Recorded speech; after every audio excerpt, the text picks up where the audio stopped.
Hello दोस्तों, कैसे हैं आप सब। मैं जितेंद्र यादव आप सबका स्वागत करता हूं अपने इस यूट्यूब चैनल पर। और आज हम बात करने वाले हैं ट्रैवल हिस्ट्री के बारे में कि ट्रैवल हिस्ट्री हमें कैसे बनानी चाहिए और ये इतनी ज़रूरी क्यों है। उससे भी पहले मैं कहना चाहूँगा कि जो भी हमारे इस चैनल पे न्यू व्यूअर्स हैं, प्लीज़ चैनल को सब्सक्राइब करें और अगर वीडियो अच्छी लगे तो लाइक और शेयर भी ज़रूर करें। तो चलिए दोस्तों, वीडियो को आगे बढ़ाते हैं ज़्यादा टाइम ना लेते हुए। एक्चुअल में ट्रैवल हिस्ट्री एक बहुत ही ज़रूरी चीज़ है, क्योंकि अगर आप किसी अच्छी कंट्रीज़ को विज़िट करना चाहते हैं तो फ्रेश पासपोर्ट पे वीज़ा मिलना बहुत ही मुश्किल है। अगर आप सेनेगन कंट्रीज़ को विज़िट करना चाहते हैं, सेनेगन वीज़ा लेना चाहते हैं, तो वो फ्रेश पासपोर्ट पे बहुत मुश्किल है। यूके है, ऑस्ट्रेलिया है या कनाडा है, ये कंट्रीज़ जो हैं फ्रेश पासपोर्ट पे वीज़ा इनका मिलना बहुत ही मुश्किल है, ना के बराबर है। अगर आपके डॉक्यूमेंट बहुत ही अच्छे साउंड कर रहे हैं, अकाउंट में बहुत अच्छा पैसा पड़ा है, आप किसी अच्छी जगह जॉब कर रहे हो, बिजनेस बहुत अच्छा है, अगर आप बिजनेस करते हो तो 1% 2% चांस होते हैं कि आपको फ्रेश पासपोर्ट पे कनाडा यूके का वीज़ा आ जाए। ठीक है, सेनेगन वीज़ा मिल जाए। ये तभी मिलता है, ठीक है, जब उन लोगों के अकाउंट में पैसा बहुत अच्छा होता है, तो वो लोग फ्रेश पासपोर्ट पे ले जाते हैं। लेकिन जो मिडिल क्लास बंदे हैं वो क्या करें भाई, पैसा तो हमारे पास लिमिटेड है, लेकिन हमारा भी मन है, हम भी बाहर विजिट करना चाहते हैं, हम भी देखना चाहते हैं, तो हम क्या करें। तो ऐसी सिचुएशन में आपको ट्रैवल हिस्ट्री बिल्ड करना बहुत ज़रूरी है। ट्रैवल हिस्ट्री बिल्ड करने से क्या होता है कि सपोज करिए कि आपने सेनेगन वीज़ा अप्लाई किया और आपने 4 से 5 कंट्रीज़ को विजिट कर रखा है, और वो 4 से 5 कंट्रीज को आपने जो टाइम ड्यूरेशन था कि भाई मैं 2 तारीख को जाऊंगा और 12 तारीख को वापस आ जाऊंगा, तो आपकी जो है अराइवल की और डिपार्चर की जो स्टैम्प है वो टाइम पर लगी हुई है कि भाई आपने एंट्री भी टाइम पे ली और एग्जिट भी टाइम पे हो गए।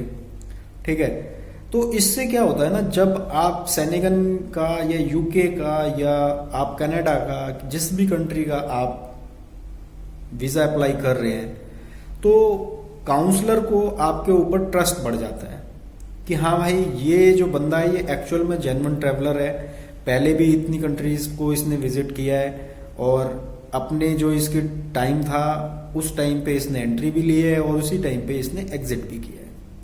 ठीक है, तो इससे आपका जो पासपोर्ट है उसकी वैल्यू बढ़ती है।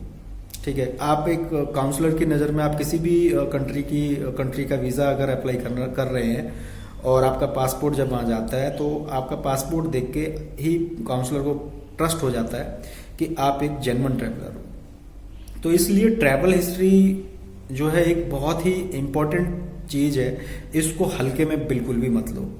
ठीक है, तो ट्रैवल हिस्ट्री बिल्ड करने के लिए करें क्या। ट्रैवल हिस्ट्री बिल्ड करना जो है इसलिए ही ज़रूरी है। अगर आप मान लो आप सेनेगन कंट्रीज़ को विजिट करना चाहते हैं और पासपोर्ट आपका फ्रेश है, ठीक है, तो आपको क्या करना चाहिए। सिंपल सा लॉजिक है कि अगर आपको 1 साल बाद आपने प्लान बनाया कि भाई मैं अगले साल जो है सेनेगन कंट्रीज़ को विजिट करूँगा, ठीक है, तो आप 6 महीने पहले ही जो है अपना जो आपके नेबर कंट्रीज हैं उनको विजिट करना शुरू कर दीजिए। ठीक है, कोई ज़्यादा खर्चा नहीं है, बस आपका टाइम थोड़ा सा आपको देना पड़ेगा। खर्चा 1 लाख 1.5 लाख में आप अपना 3-4 कंट्रीज को विजिट कर सकते हो, क्लब कर लो। ये मैं सोलो ट्रैवलर के लिए बता रहा हूँ जो सिंगल है।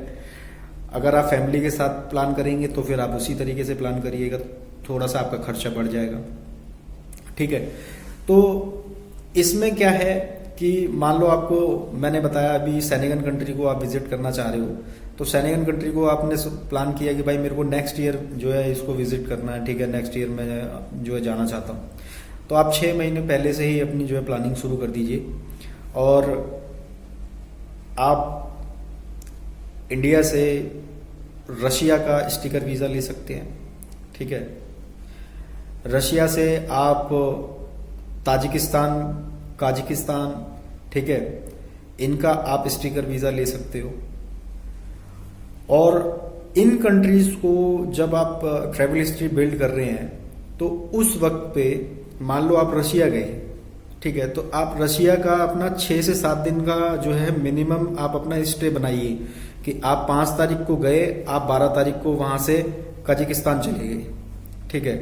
फिर आप वहां पे काजिकिस्तान में 7 दिन रुके, फिर 12 से फिर आप क्या कहते हैं 19 को फिर आप काजिकिस्तान से ताजिकिस्तान निकल गए, ठीक है। फिर आपने वहां पे 7 दिन का स्टे लिया। तो स्टे को कुछ इसी तरीके से बनाइए। ऐसा बिल्कुल ना हो कि मतलब आपने रशिया गए, आप 2 दिन रुके, फिर आप काजिकिस्तान चले गए, फिर आप 2 दिन रुके, फिर आप ताजिकिस्तान चले गए, फिर आप 2 दिन रुके। अगर आप इस तरीके की ट्रैवल हिस्ट्री बिल्ड करते हो तो ये ट्रैवल हिस्ट्री आपकी जेन्युइन ट्रैवल हिस्ट्री में काउंट नहीं होगी, ये एक फेक ट्रैवल हिस्ट्री मानी जाएगी। क्योंकि भाई 2-2 दिन के लिए किसी भी कंट्री को कोई क्यों विजिट करेगा? 2 दिन में आप किसी दूसरी कंट्री में जाके आप क्या देख लोगे? कुछ भी नहीं देख सकते आप। तो आपको अगर जेन्युइन अपनी ट्रैवल हिस्ट्री बनानी है तो मिनिमम 6 से 7 दिन का स्टे जो है आप लेके चलिए। और उस 6 से 7 दिन के स्टे में आप ऐसी कंट्रीज को चूज करें जो आपको स्टिकर वीजा दे रही हैं। स्टिकर वीजा से क्या है कि आपका जो पासपोर्ट है उसकी वैल्यू बढ़ जाती है। आप ई वीजा की तरफ जाते हो तो उस पर सिर्फ एग्जिट की, एंट्री की स्टैंप होती है, लेकिन स्टिकर वीजा होता है तो उससे क्या होता है कि भाई जब आपका पासपोर्ट सामने होता है तो पता होता है काउंसलर को कि ये इन कंट्रीज को विजिट कर चुका है। ई वीजा में आपको बताना पड़ेगा, ठीक है, या फिर वो स्टैंप को ज्यादा ध्यान से देखे तो उनको पता लगेगा कि भाई ये इस कंट्री की स्टैंप लगी हुई है। तो कहने का मतलब यही है कि आप अगर सैनिगन को या यूके को या कनाडा को कहीं भी आप क्या कहते हैं किसी भी कंट्री का वीजा लगाना चाह रहे हो तो अपने इस फ्रेश पासपोर्ट को पहले फ्रेश पासपोर्ट से किन्हीं 3, 4, 5 कंट्री को विजिट करके उस पासपोर्ट की वैल्यू बढ़ाइए, अपनी ट्रैवल हिस्ट्री को बिल्ड करिए। ट्रैवल हिस्ट्री बिल्ड करने का तरीका यही है कि आपकी जो नेबर कंट्रीज हैं उनको आप विजिट करिए, ठीक है। ऐसा भी तो हो सकता है कि आप अगर मान लो क्या कहते हैं आपने ऑस्ट्रेलिया का वीजा लगा लिया, आपने अप्लाई कर लिया, ठीक है, अब आपका जो है पासपोर्ट है वो फ्रेश है, काउंसलर देख रहा है, आपने कहा कि भाई मैं घूमने आना चाहता हूं, तो काउंसलर आपसे ये भी तो कह सकता है आपने अभी तक अपनी नेबर कंट्रीज को विजिट तो किया नहीं, आप मेरे देश ही क्यों आना चाह रहे हो? और उसमें भी आप सबको पता है कि अभी कुछ लोग ऐसे भी हैं कि मतलब उनका बस ये होता है कि भाई एक बार हमारा वीजा लग जाए, उसके बाद तो हमें बस पलट के देखना ही नहीं है, वहीं पर कुछ ना कुछ जुगाड़ तो हम कर ही लेंगे जैसे तैसे करके, बस वापस नहीं आना हमें। तो ये जो इस तरीके की जो इलीगल एंट्रीज जो होती हैं ये जेन्युइन ट्रैवलर के लिए मुसीबत बनी हुई है। इसी वजह से जो है वीजा मिलना इतना मुश्किल होता है और इतनी ज्यादा जो है डॉक्यूमेंटेशन होती है। तो ट्रैवल हिस्ट्री को जेन्युइन तरीके से बिल्ड कीजिए। जो भी आप कंट्रीज को चूज कर रहे हो अपने प्लान में रख रहे हो कि भाई ट्रैवल हिस्ट्री बिल्ड करने के लिए मेरे को इस कंट्री जाना है, तो उन कंट्रीज का कम से कम मिनिमम स्टे आप 6 से 7 दिन का बनाइए। फिर एक कंट्री के बाद में फिर दूसरी कंट्री का 6 से 7 दिन का स्टे बिल्ड कीजिए और एक बार में आप कम से कम 3 कंट्री को क्लब करके चलिए कि आप रशिया से ताजिकिस्तान चले गए, ताजिकिस्तान से काजिकिस्तान चले गए, ठीक है। तो इस तरीके से बनाइए। और इसमें एक चीज और होती है कि मतलब जब आप एक कंट्री से दूसरी कंट्री को विजिट करते हैं तो ये एक बहुत ही आपके लिए पॉजिटिव वाइब हो जाती है और आपके पासपोर्ट की वैल्यू बढ़ाता है कि आप एक कंट्री से दूसरी कंट्री में जा रहे हो, तो मतलब आप जेन्युइन ट्रैवलर हो। लेकिन अपने स्टे को बना के रखिए।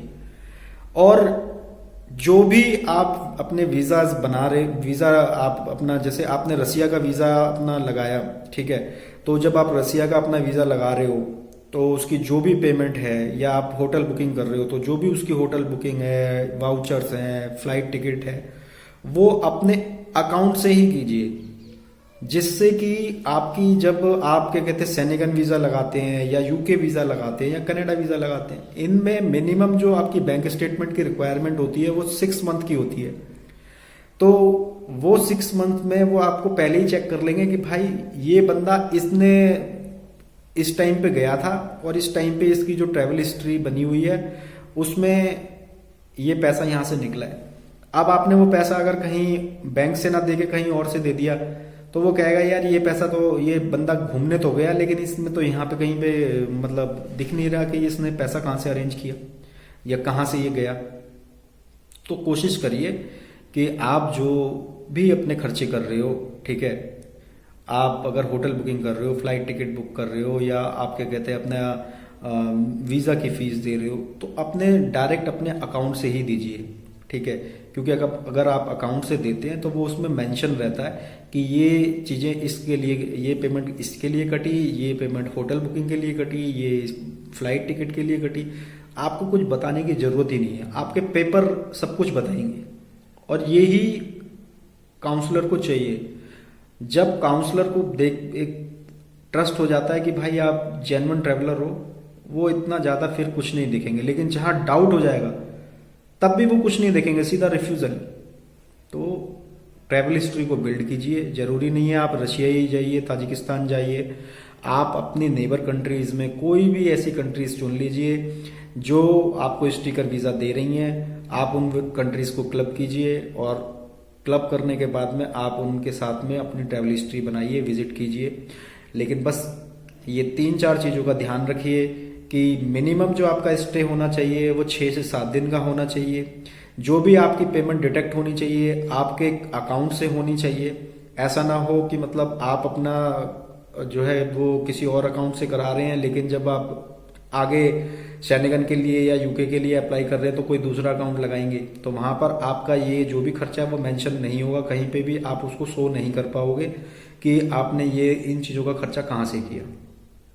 तो अकाउंट सेम रखिएगा, ठीक है। और मैं आपको फिर ये 99.9% आपको श्योर करता हूँ कि जब आप अपनी ट्रैवल हिस्ट्री इस तरीके से बनाने के बाद में अपना यूके या शेनेगन या कनाडा वीज़ा अप्लाई करते हैं तो आपका अप्रूवल आएगा ही आएगा। आपको बिल्कुल डरने की जरूरत नहीं है क्योंकि आपके पेपर फिर बोलेंगे। लेकिन अगर आप ट्रैवल हिस्ट्री को अच्छे से बिल्ड नहीं करेंगे, पेपर्स को अच्छा प्रिपेयर नहीं करेंगे तो आपको प्रॉब्लम होगी। फ्रेश पासपोर्ट पर ये कंट्रीज वीज़ा नहीं देती हैं, बहुत रेयर चांसेस हैं कि आपको वीज़ा आए। तो मैं यही बताने की कोशिश करी है मैंने इस पूरे वीडियो में कि जो भी चीज़ें हैं वो आप बिल्कुल जेन्युइन तरीके से करिए। और ये वीडियो भी मेरा जेन्युइन ट्रैवलर्स के लिए ही है, जो उनके लिए नहीं है जो बस एक बार जाना चाहते हैं, पहुंचना चाहते हैं, उसके बाद बस गायब, मिस्टर इंडिया हो जाना है उन्हें। तो बस दोस्तों यही एक इन्फॉर्मेशन थी मेरे पास में और मैं समझता हूँ कि इस इन्फॉर्मेशन से काफ़ी सारे लोगों को हेल्प मिलने वाली है और वो अपने यूके या शेनेगन वीज़ा, कनाडा वीज़ा इससे बहुत इजीली जो है लगा पाएंगे। लेकिन साथ में अपने बाकी के जो भी डॉक्यूमेंट्स हैं उनको भी प्रिपेयर करते रहिए बैंक स्टेटमेंट वगैरह के लिए, ठीक है। तो इसी के साथ दोस्तों ये वीडियो हम करते हैं यहीं पर समाप्त और मिलते हैं आगे किसी नई वीडियो के साथ में, नई इन्फॉर्मेशन के साथ में। तो बाय बाय दोस्तों।